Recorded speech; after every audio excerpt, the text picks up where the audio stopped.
మనం ఇంట్లోనే రెస్టారెంట్లో తినే వెజ్ షెజ్వాన్ ఫ్రైడ్ రైస్ ఎలా చేసుకోవాలనేది మీకు ఈ వీడియోలో షేర్ చేసుకుంటాను. అండ్ దీనికి చాలా సింపుల్ ఇంగ్రీడియంట్స్ మన ఇంట్లో ఉన్న వెజిటేబుల్స్తో చేసేసుకోవచ్చు సూపర్గా టేస్టీగా రెస్టారెంట్ స్టైల్లో.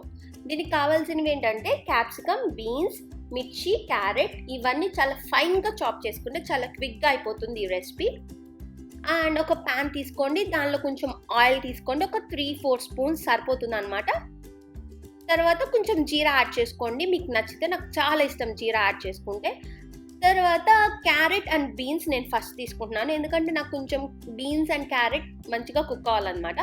సో అందుకని ఫస్ట్ అవి తీసుకున్నాను. అండ్ క్యాప్సికమ్ ఏమో కొంచెం కుక్ అయినా సరిపోతుంది, చాలా టేస్టీగా ఉంటుంది. క్యాప్సికమ్ అంత కుక్ అవ్వాల్సిన అవసరం లేదు.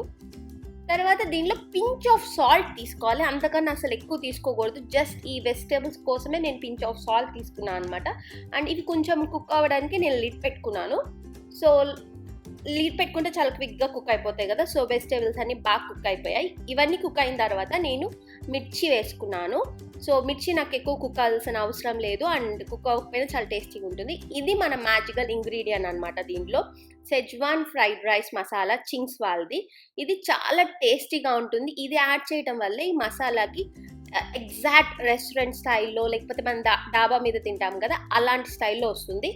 సో దీంట్లో మనం ఆల్రెడీ కుక్ చేసి పెట్టేసుకున్న రైస్ అయినా వేసుకోవచ్చు, లేకపోతే మన రాత్రి అన్నం లెఫ్ట్ ఓవర్ రైస్లు ఉంటాయి కదా అవి కూడా యాడ్ చేసుకొని మిక్స్ చేసుకుంటే మన ఫ్రైడ్ రైస్ రెడీ అయిపోతుంది. కాకపోతే ఈ మసాలా యూస్ చేసేటప్పుడు ఇది మనం అకేషనల్గా చేసుకోవాలండి, అప్పుడప్పుడు ఒక 15 డేస్కి ఒకసారి అట్లా, నాట్ రెగ్యులర్లీ. టేస్ట్ చాలా బాగుంటుందని చెప్పి రెగ్యులర్గా చేసుకోకండి, ఎందుకంటే దీంట్లో ఈ మసాలాలో టేస్టింగ్ సాల్ట్ ఉంటుంది, దానివల్ల ఈ ఫ్రైడ్ రైస్ చాలా టేస్ట్ వస్తుంది. కానీ రెగ్యులర్గా తింటే హెల్త్కి మంచిది కాదనమాట.